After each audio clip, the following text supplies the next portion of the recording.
Shalom and welcome to another in our series of podcasts from Temple Beth Am, a dynamic center for conservative Judaism in Los Angeles. We have sort of two different topics we wanted to discuss today, which are connected very much. And so we spoke a little earlier in the class of the New Orleans group a little bit about changing of names. But I think there's sort of two connected things in this episode, changing of names, but also changing of identities. And often those two things connect and overlap, right? You change your name because you want to change your identity in certain cases. Now, sometimes people change their names because of sickness and things like that they want to add a name that relates to health or so, something along those lines. There's an idea in Masechet Rosh Hashanah that one of the four ways to change, to get your the bad decrees written about you on Rosh Hashanah to be torn up is to change your name, in addition to giving tzedakah and to prayer and to changing your deeds. So that's like one context of changing of names. But in our episode, it's a different context. It's sort of, we have two different name changes in this episode, right? Or at least we're told about two different name changes. One is Re'ut. Re'ut means friendship, by the way, for people, right? So you sort of see Re'ut as they're just talking about names, be like, well, my name means friendship. And it's actually said in the Misha Berach to change her name. I don't know if anybody else picked up on that. Wait. He used her name in the Misha Berach that he gave her for the new name. He used the word Re'ut. That's like part of the formula of that Misha Berach, you're saying? I don't know if it is traditionally, but it was in the Misha Berach that he gave her. I can look it up. I have it right there if you want. But anyway, but you can continue. I just thought that was really interesting. That is interesting. Yeah, we say, right, that Re'ut is one of the things in the Sheva Bracha, right? Yeah. Shalom ve're'ut. Shalom ve're'ut. So, it's not a bad thing, but I think her sense was Re'ut is like friendship. It's, but I, can't always just be the friend. I want things for me. And my name symbolizes the sense of I'm like that. I'm that friend. I'm that person who people know they can come to. But that's not what I want to be. I want things for me. Yeah, Renee. I have a question about the name changing since you brought up the health thing. When my brother was ill and we added a name for him, the rabbi said that they did it in the class where my son was because they were not yet bar mitzvah, and he said that it's always better to do the name change in a minyan or whatever in a group of young boys because their neshama is more pure. Oh. So I was just curious whether that kind of thing applies, because I know that it was the rabbi that did it in the show. If that just like a stum name change applies to that as well or not. I have never heard that before. But there was also a minyan, I assume, in that room. Yeah, but of only boys. Oh, so it was they were 13 or 14 or whatever. Interesting. I've never heard that before. But it's a really interesting idea. So, yeah, it's not something I've heard, but that's cool. I found the Misha Berach. I don't know that this is the same Misha Berach that he gave, because it probably is a different movement. But this one also doesn't have Re'ut in it, but interestingly, it does have Hodaya in it. So funny that there's a different name from someone in our show. Debbie. So, when you're looking at the two name changes, I think that Tehillah, or Gaia, really is trying to change who she is.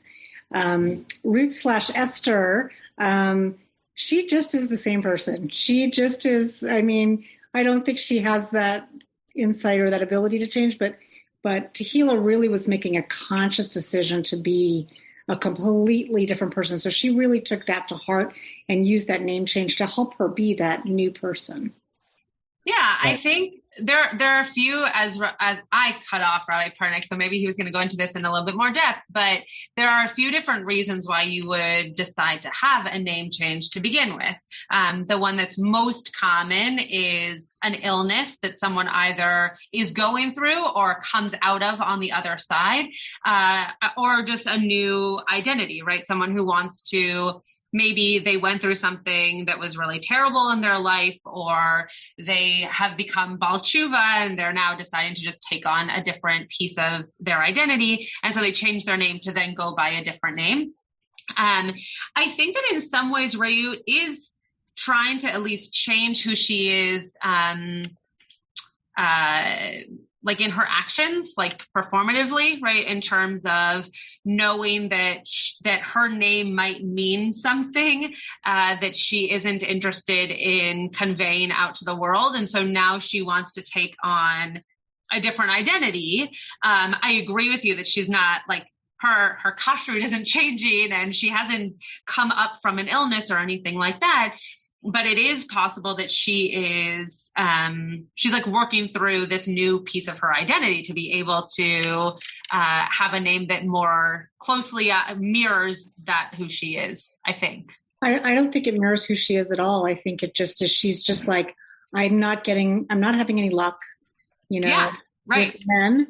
Right. And people had known me as this certain kind of tough woman. And, maybe if I take a different name, they'll see me differently. But that's really why and interestingly, right, I don't know if you picked up on this in the episode, but interestingly, that woman then says to her, I have this perfect man for you. She thinks, oh, this is so wonderful. I changed my name. Bam, I'm going to have a husband. And she ends up going back out on that date with that, I thought, obnoxious American guy. Is he obnoxious just because he's American? He just was like, I just didn't like him. Just I would boring. Because he's American. Boring. I thought he was on the spectrum. I don't think he's on. Well, whatever. Anyway, I just found him, whatever, annoying. I wouldn't date him. Fine. But I do think that there was something about that in that moment, though, where she was Rayut and then she was also Esther meeting the same guy, and that that it seemed to this woman that her qualities matched this person. And clearly the other person who set them up also thought their qualities matched. So to your point, the name really didn't matter. Her qualities are coming through no matter what. But her trying to change her name, I think, is her trying to live up to a certain kind of identity that she doesn't yet have. Karen, unless Rabbi Pernick has something to say. Okay, several things. One, I think she was doing it because of the marriage. I'm the only two people in my whole class. I'm the only one of two that isn't married. And so I have to change my name. That woman didn't know qualities from anything. She just looked at her. And she assumed, right, no wedding band or anything else. So I hate to differ with you, but that's what I think. Question. The guy at the airport knew her from before, and they hugged when they first met each other. There. She doesn't introduce what's his name. And when he goes to hug her, now that she's from, right? I was confused by that. I wanted to ask the same question that she went, that was immediate response was the big hug, and she wouldn't let not to even touch her arm or anything. So what happens? Yeah. I'll take this one. This is a fun one. As someone who's like, right, myself and also like many people who I know, right, like I grew up not Orthodox. And so I grew up in a context where like frequently hugging female friends, like that's just normal. Right. And that's like one of those things that becomes complicated when you become more religious and like suddenly physical contact, across the gender line is generally, discouraged, if not outright forbidden. Some people are like 100%, will not touch anyone. Like I remember my sister when she became frum, like that was a conversation she had with my uncles, for example, that like, I can't hug you anymore, which was like strange because it's our uncles, but, and then there's people like me who are like more, it's like, I would say more wishy-washy in terms of like friends who I, would hug before, like I would still give a half arm hug to, sort of similar to Hila, where it's sort of like, oh, this is a person who I know from this previous time in my life when this would have been the normal response, rather than needing to like step back and explain and whatever. Like, it's just easier to, or like that's something you associate with this person. Like, oh, this is a person who like when I see, I hug them, as opposed to like someone who I know from my frum life, where when I see them, I don't hug them. Why didn't she introduce him?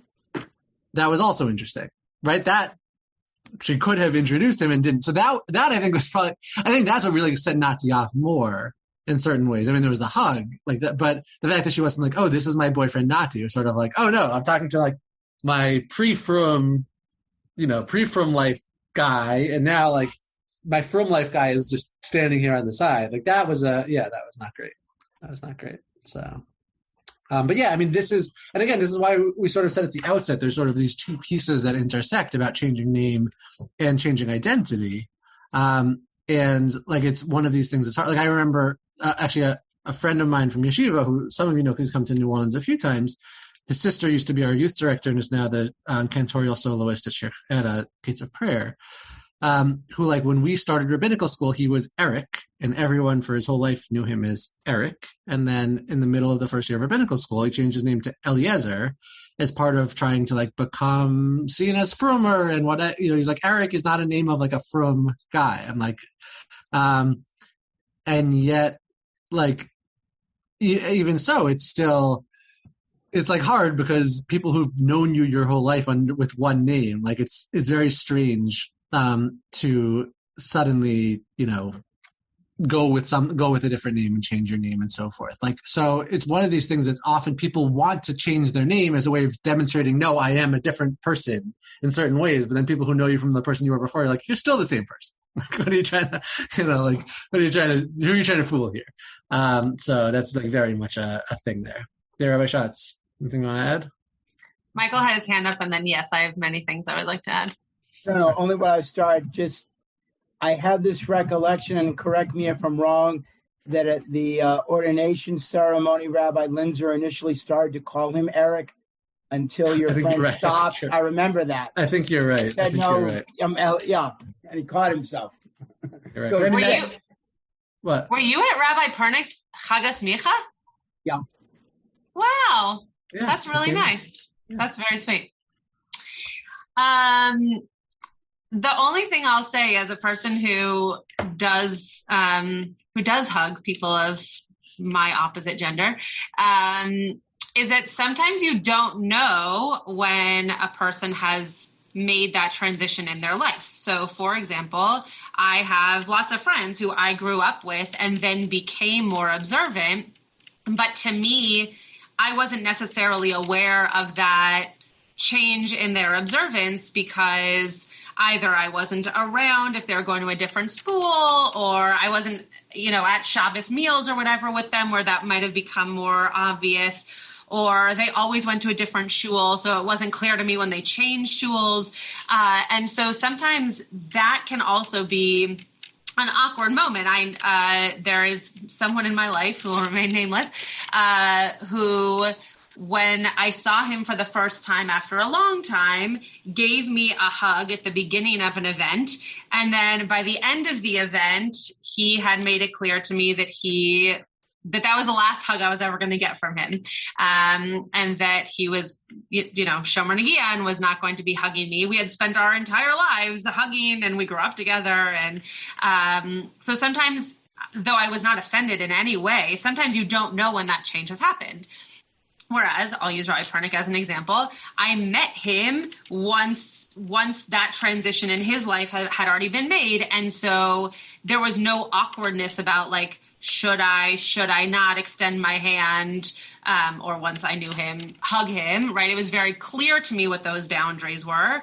And I think that in this particular case with Nati and whoever this guy was, I don't remember his name, that there are those moments where you are the person who knows not to, right? He goes to touch her in a very intimate way, right? He goes to touch her and she kind of moves away because he's not remembering that he doesn't touch her and she's trying to remind him. He remembers. He's crossing a boundary. Hold on, let me go with my own story first.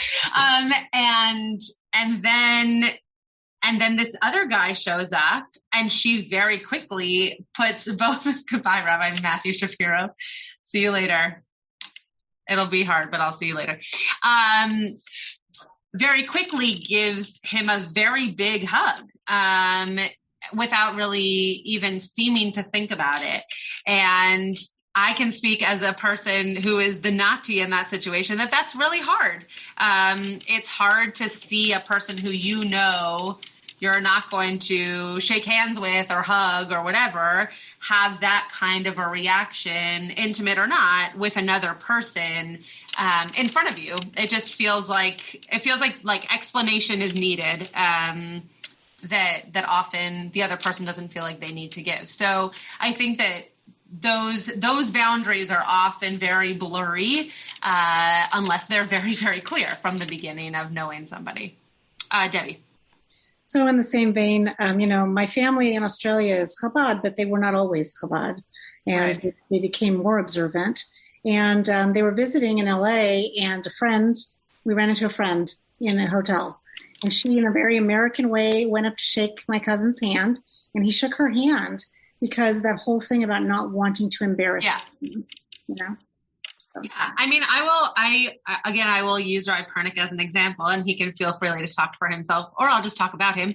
But when we went on this trip to Israel with a bunch of people from a bunch of different denominations, right? I don't think that it was clear to everybody how the men from YCT or YU were going to practice in terms of their, shaking or hugging or however they were going to feel about that to certain members on the trip. And so there are certain people for whom people who went to YCT or even went to YU, if someone had extended their hand, again, I was not one of these people, but if someone had extended their hand, they would shake their hand to make sure that, we're not going to start off this trip putting you down like I'm holier than thou because I'm not going to touch you. And I think that's the right move. I think it makes, and Rabbi Pernick has talked about this a lot, actually, it makes for a much more respectful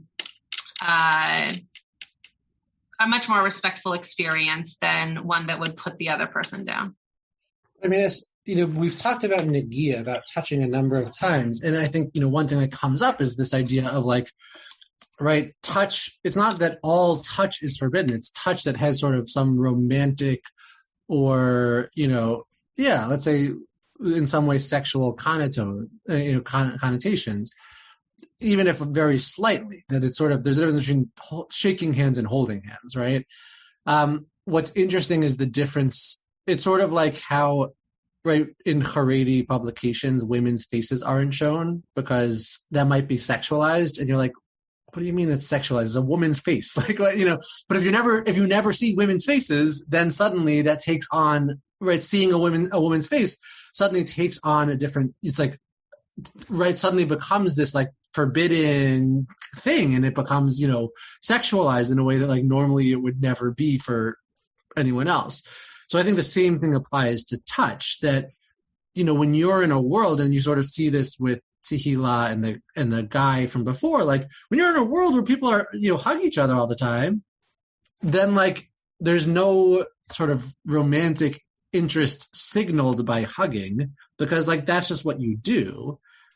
But then now when you're in a different place, like with Nati, where like if you were to touch him in some way, even just like a slight touch, that would sort of suddenly have romantic connotations, because they are not people who typically touch, because they're in a cultural context in which that's not commonly done, right? So you sort of see the culture clash play out right in front of you, where in one place when Nati touches her, it's clearly with romantic, right? Sort of clearly trying to cross a boundary.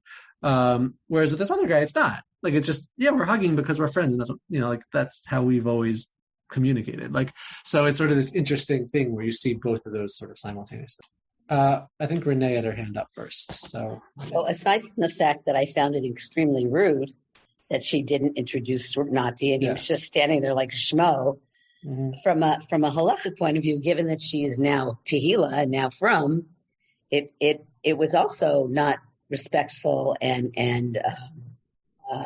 it didn't show the Jewish values by her not introducing him, because it put more on the spot, and it was more embarrassing.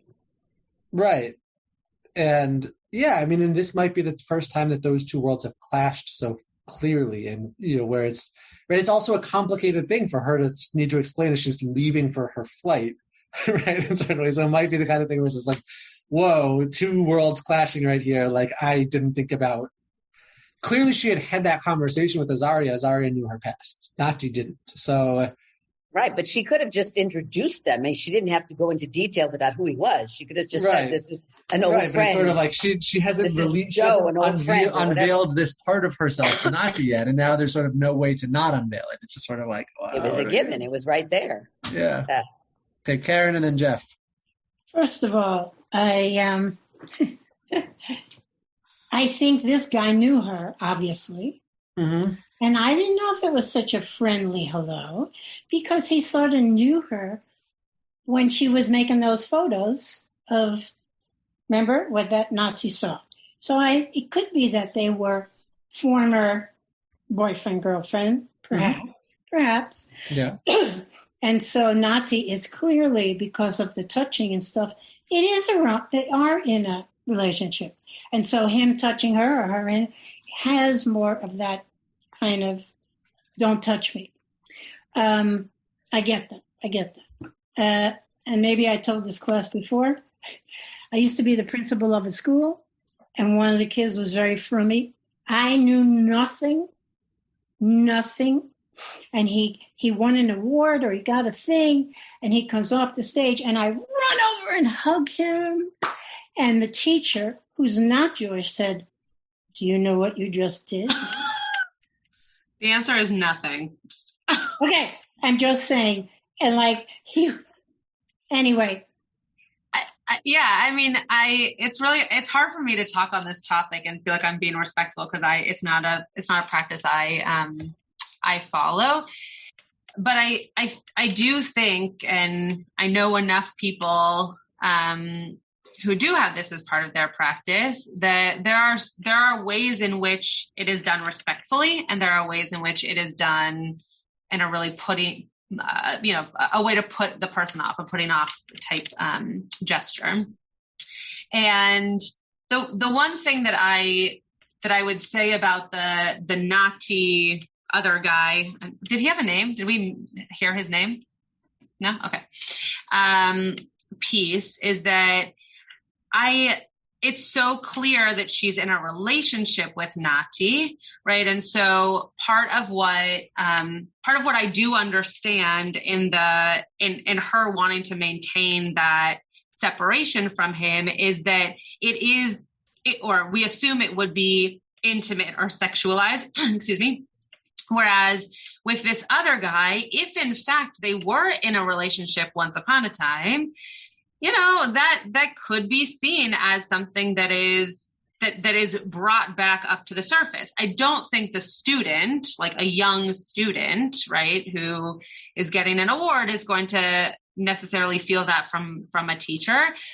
And I think that it's just like different scenarios and different situations. I want to let Jeff speak, and then I want to go back to Rabbi Pernick actually about the cultural piece, because I think that's a hard line to toe. But yeah, Jeff. I was just thinking that the situation in the airport, I think it was it's more of a gut reaction. It was a very awkward situation. I don't think there was a whole lot of forethought given. I had a situation myself at one point. It wasn't a religious situation, but it was a woman I knew socially, and I saw her, and she was on her job professionally, and I saw her come into the room, and I ran over and gave her a kiss on the cheek. Well, she didn't react at all, I don't think. But later on, I thought, well, you know what? She was working in a professional situation there, and that was a little bit forward, but it was a gut reaction, So it wasn't like it was a lot of forethought. And I thought the incident in the airport was just an awkward. It was an instantaneous act, and it was just it was like kind of no way out of it once it happened. Yeah, I mean, and I think that's often the case. Right? Like, I think in this case, you sort of see that where like it's that gut reaction thing of like, the way that like whenever you return to your childhood home, like to your parents, you like revert to being who you were in your childhood home kind of thing. Like you see a friend, you see someone who like, it just suddenly all of that change that you made over the year, like it just like falls away because it's like, oh, I hug you. Like, right. It's sort of that gut reaction thing. And then she does that and it's like, okay, now what do I say to Nachi who I just wouldn't let touch me like at all? Right. Like now sort of stuck. And I think you're right. It might've been that like, there's that gut reaction and then suddenly the just being stuck between things and like having no idea what to do as a result. That's really a tough situation to be in. I want to ask you a question about the cultural piece that you brought up. How do you see that playing out in places that aren't, as stark as like Muncie versus Times Square or, Bnei Brak versus Tel Aviv, like places where you could walk down the street in, I'll just use Los Angeles as an example, and you might be in a very frum neighborhood, but then 6 steps ahead of you, you might not be in a frum neighborhood at all. Like how culturally, beyond geography, but how are you playing that out in your mind when you're talking about this being a cultural thing? Like, what are those boundaries for you in terms of understanding that cultural awareness? I don't think it's, So I don't think it's not like, oh, I'm in Washington Heights and here people don't touch. But now I went to the Upper West Side where people do touch, right? Like it's like that happens to be true. like in Washington Heights, it would be very like you would get where I lived for 4 years. Like you would be looked at funny if you were in shul or by shul and went and hugged someone of the opposite gender. Like that would be not like shocking, but like that just was not done. Like very much like a lot of singles, but like people don't touch. Whereas like Upper West Side is a little bit different. I think most people, it's less like, oh, I hug in this setting and not in that setting. It's more like a case of someone who I know from college, who potentially I lived with in college because I had, apartments that were mixed gender. Like, I wouldn't see them and like give a nod from a distance just because like that's, the relationship is just a very different relationship where like, but if you were sorry to interrupt you, but if you were outside of YCT, you might not choose to hug them. Is that true? That's true.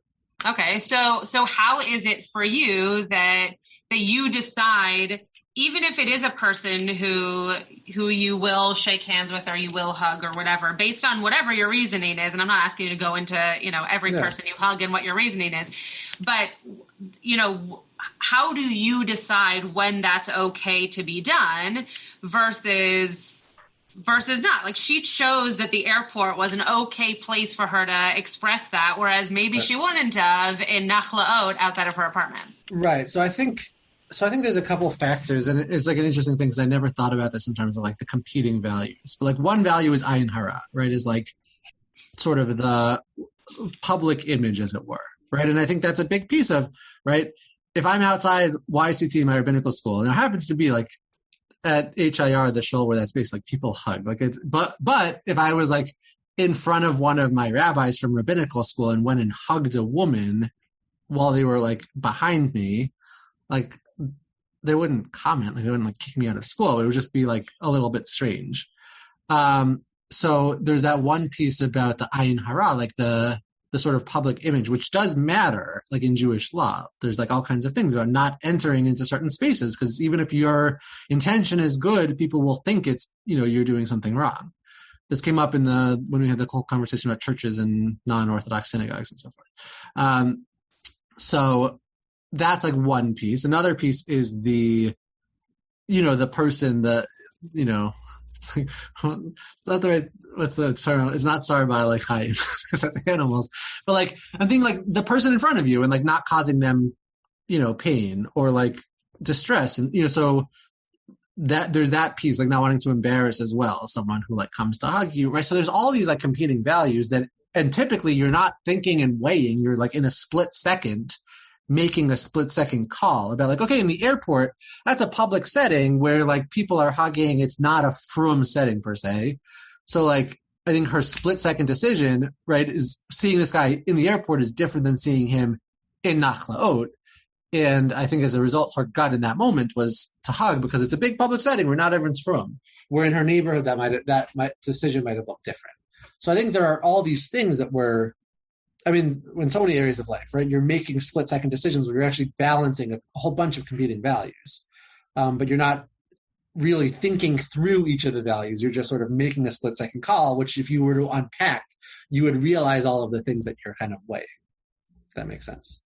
Yeah, it makes sense. And it's also really interesting to hear you work it through, because I think that it also shows the elements of ambiguity, right? That there are places in which you might not know anybody. And so if you happen upon somebody like that, it would be less uncomfortable maybe for you to be comfortable with acknowledging that person in the way that you always do. Whereas if you were in a setting where you have a quote label of who you are and the person you've chosen to be, that you would acknowledge, I don't know, me differently, right? Because of like the status that you hold and in that whatever place you're in where you feel that way. I think that it goes for people who are not Shomer Negiah also, right? That I have a very different, interaction with people in shul when I'm on the bima than if someone else was leading and I was sitting next to someone and kibitzing and having a good time. I can't have that same kind of playfulness, whether it's of the same gender or opposite gender, in my case, but the behavior has to change based on the position that you're in. And you're not going to necessarily like hug somebody while you're on the bima, whereas you might if you're at Kiddush or something. Me, personally. Okay, we're talking about TV shows in the chat. Fantastic. Awesome. Any other thoughts on this or on the name piece? The change of names? Yeah, Robert? Just unmute yourself, Robert. I was taken aback by the non-religious unnamed old friend of Gaia at the airport. He was talking to Tehillah, but he didn't acknowledge Nati, the guy nearby, and he could have said something like, "And who's this guy? Is it your husband or is it a friend?" He was. I thought that was kind of rude. Yeah. It is rude. I think right now, before we address this question from the Tehillah side, now from the other guy side, I think it was actually more an issue on the Tehillah side. I think typically I would say if I go up to someone who I know, who's with someone, I'm generally going to go up to the person I know and say hi and wait for them to introduce the person they're with, rather than being like, "Oh, and who's this?" And they'll be like, "Oh, I don't know. I just met him." I don't know. So it does feel like that's sort of in conversation. That's the responsibility of the person who knows both parties, rather than the responsibility to ask of the person who's just coming. I would say, but yeah, I would do the same thing. I wouldn't pry and be like, "Who is this guy?" I would just, because sometimes people don't want it, that to be public. So yeah, I leave. It's sometimes not an easy answer. Right, exactly. You can always say, "This is my friend Craig," right? You can always say something. No idea where that name just came out. You can always say something that isn't true, but then at least I'm a terrible liar. That would just lead to me having to explain myself, and she clearly couldn't explain herself in that moment. So sometimes it's just easier to not introduce the person or allow them to introduce themselves so it doesn't seem like there's a connection. I don't know. Having been in that situation a few times myself, it is not always an easy thing to do. Eileen.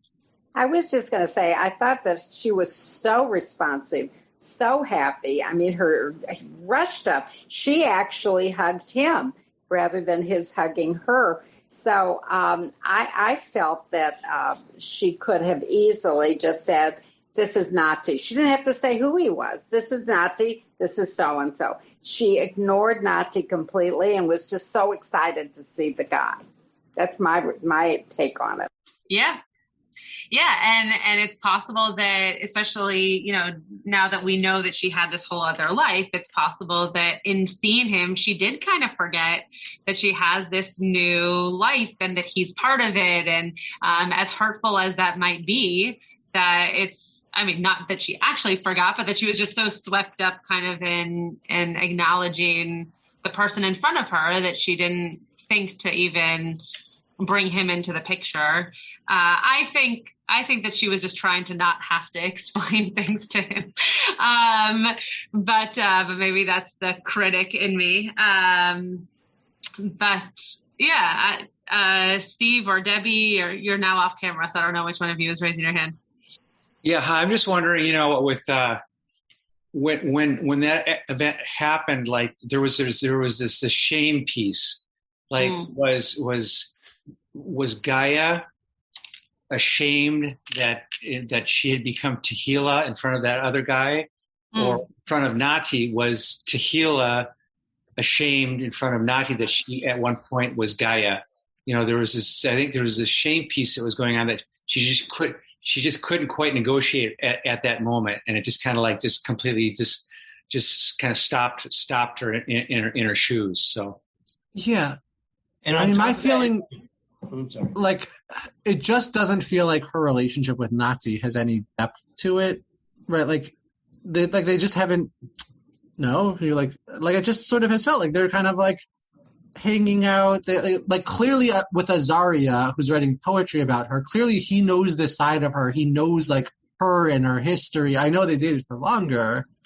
It seems like with her and Nati, it's like they don't seem to like really know each other at all, or like, right?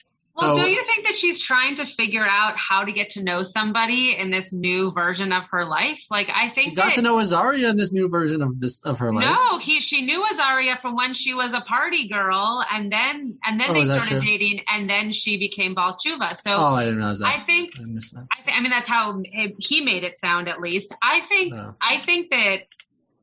Personally, I think that it would be really hard to go from experiencing relationships one way of your life, even if it's not crazy, but just like one type of version of relationship, to then be in a very different type of relationship, which is all based on communication, because there is no intimacy through physical anything, right? There's no hugging, no hand holding, nothing. So you're trying to just communicate your way through a relationship, which is very different than if someone's communicated through physical touch or intimacy in other relationships. And I think that I don't know that there's no depth. I just think that she's trying to navigate that and let him in ways that still feel appropriate without kind of taking that next step in a relationship, which she might have done in a previous life.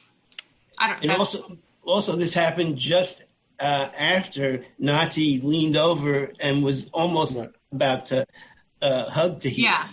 And then a minute later, the guy shows up, So. Right. Oh, it's this.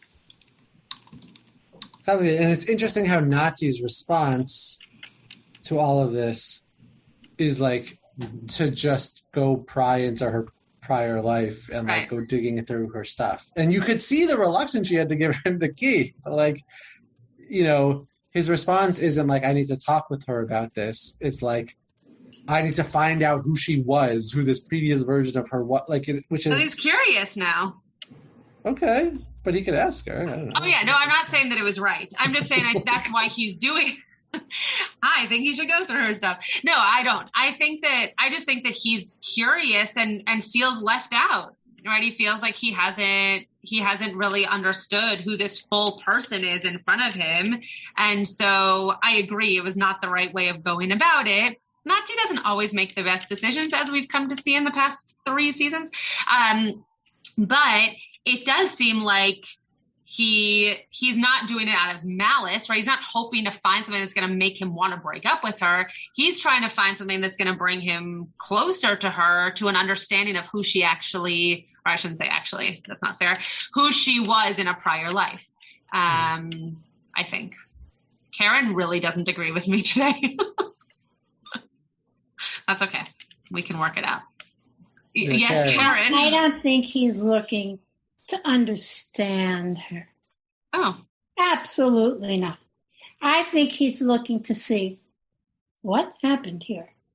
That's not what I know about her. She's not telling me. She leaves and said, I'll explain. And the poet is saying, she had a whole other life. You don't do that with a guy like Nati. He's going to go looking for the answers. That's all I'm saying. Yeah, I mean, but I don't think that she knows that. We know that because we're the viewers, right? I don't know that she knows that he's going to snoop to try to figure out who she is. She doesn't at all. Oh. She does not. Right. She doesn't think that. Okay. No. I just don't think he's of a wonderful spirit saying, oh, who is this person? Got it. And then she said, we'll talk about it when I get back from my trip. Right. So she knew she had some explaining to do. Mm-hmm.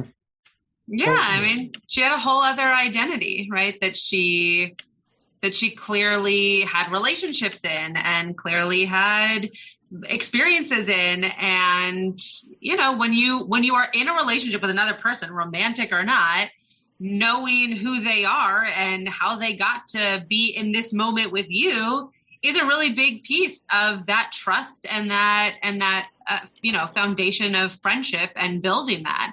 And he feels like he's missed out on part of that, which makes a lot of sense.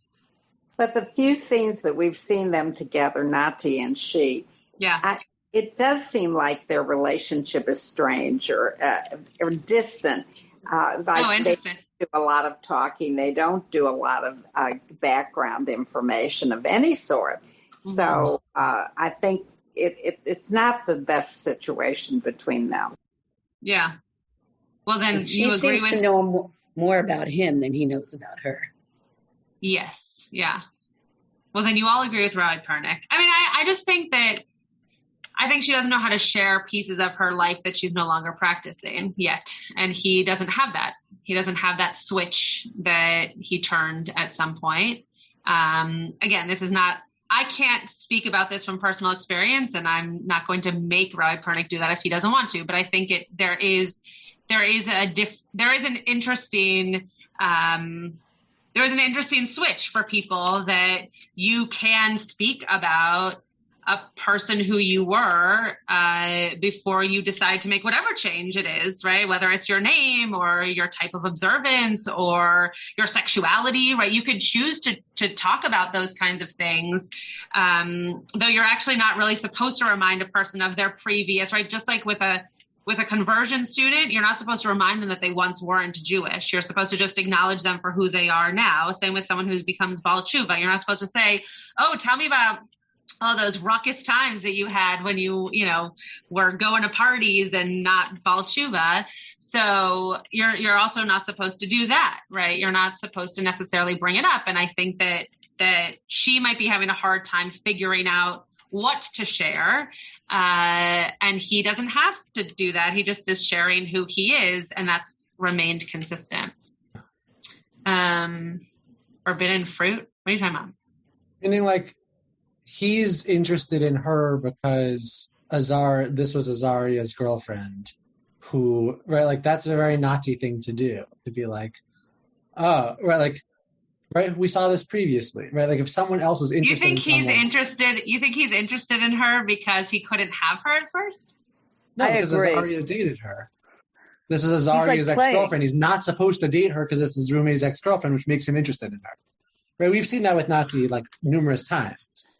Right? That's a thing that makes, right? It's like the most classic love story line of all things. Like, that's like a Nazi, that's a familiar Nazi trope. We've seen that with Nati. Like, when a girl is, right, just interested in him, he loses interest. But when suddenly they're now in another relationship, suddenly now he's interested in them, right? We saw that with Yifat. You saw that, right? That's the girl who he proposed to, right? Like, so whenever someone suddenly is no longer available, now he's interested. That's a good point.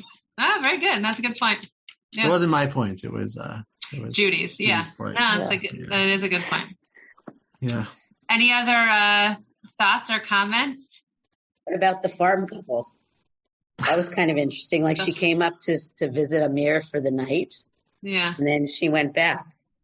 I wasn't sure why she went back only after one night. And he clearly is hoping that she's going to agree to, build a moshav there and live there happily ever after.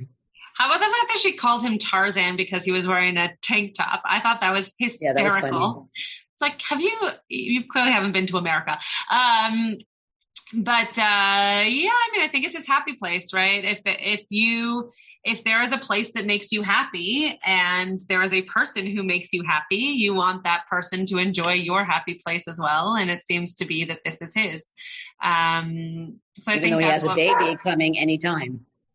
Yeah, it's kind of interesting that he, rather than being concerned with her and wanting to be there to take care of her at this point in the pregnancy, he's still on his own journey. I mean, I was really a little surprised about that. Oh, interesting. I didn't read it that way. Yeah, it's possible. I mean, I guess I just didn't read it as like from a selfish point of view. I didn't see it that way. They seem to be in relationship with one another and also need space, right? They are in a relationship where they are not together all the time. And so I think this is, having never given birth, I think that she feels like this is okay and that he's coming home. I think he said like in 2 days or whatever he said to her. And that seems to feel okay to her at this point.